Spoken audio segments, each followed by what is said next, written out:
Hashtag justice for Twisha Sharma, यही social media पर चारों तरफ दिख रहा है। लेकिन आज यहाँ हम आपको कोई खबर देने नहीं बल्कि ये सवाल पूछने आए हैं कि क्या पूरे तरीके से ट्विशा शर्मा को कभी भी न्याय मिल पाएगा। ट्विशा के ससुराल वालों से सीबीआई लगातार पूछताछ कर रही है। वो इस वक्त कस्टडी में है और सीबीआई की इन्वेस्टिगेशन जारी है। लेकिन ट्विशा के इस दुनिया से जाने के बाद एक सवाल ये भी उठता है कि कौन कौन ट्विशा के आरोपी हैं।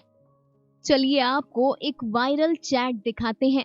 ये चैट ट्विशा की उसकी माँ के साथ की गई आखिरी चैट है। ट्विशा अपनी माँ को समर्थ के बारे में बता रही थी। तब ट्विशा की माँ ने उससे कहा इग्नोर किया कर, जिसके जवाब में ट्विशा ने लिखा मुझे पूछ रहा है कि किसका बच्चा था और मैं इग्नोर करूं। कैसी औरत हो आप, ये अपने हर घटियापने की लिमिट क्रॉस करके बैठे हैं। कैसे रह लूं इसके साथ। जी हाँ, ट्विशा की माँ ने उसे सिखाया कि बेटा इग्नोर कर। इतना ही नहीं, ट्विशा ने जब अपनी माँ को ये बताया कि ये चाहता है कि पापा इससे नाक रगड़कर माफी मांगे, तो ट्विशा की माँ ने कहा पापा मांग लेंगे माफी। बेटी का घर बस जाए इस डर से माँ बाप नाक रगड़ के माफी मांगने को भी तैयार थे और उन्होंने ये तक नहीं सोचा कि जो आज उनकी बेटी को परेशान कर रहा है वो आगे उनकी बेटी को कैसे रखेगा।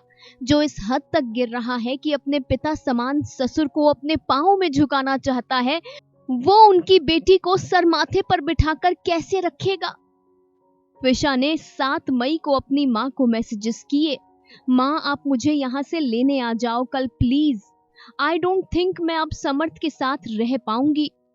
आई डोंट थिंक समर्थ को अब मैं चाहिए हूँ। कल सुबह फोन करना। पता नहीं अब मैंने क्या किया।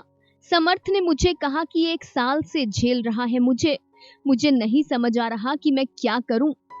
आप देख लो कल या परसों की कोई टिकट मिले तो, डायरेक्ट ट्रेन भी है, आप अकेले ही आना। समर्थ पूछ रहा है किसका बच्चा था जो अबॉर्ट किया है। मम्मी यहाँ पर बस पागल हो जाऊंगी, मुझसे नहीं हो पा रहा अब ये सब। इसके जवाब में ट्विशा की माँ ने कहा अम्मा को बताना। अम्मा यानी ट्विशा की सास। ट्विशा की माँ ने लिखा अम्मा कहाँ है। कमाल की बात है, एक बेटी जो ससुराल में जी नहीं पा रही थी उसने अपनी माँ से मदद मांगी। तब माँ ने मैसेज किए इग्नोर कर, अम्मा को बता और पापा नाक रगड़ के माफी मांग लेंगे। ट्विशा तो चली गई, लेकिन हमारी आप सभी से हाथ जोड़कर ये विनती है, अपनी बेटियों को अपनाना सीखो। अगर आप ही अपनी बेटी को नहीं अपनाओगे तो कोई और उसे कैसे अपनाएगा भला। वो कहते हैं ना, divorced daughter is better than a dead daughter. Final cut. News Desk.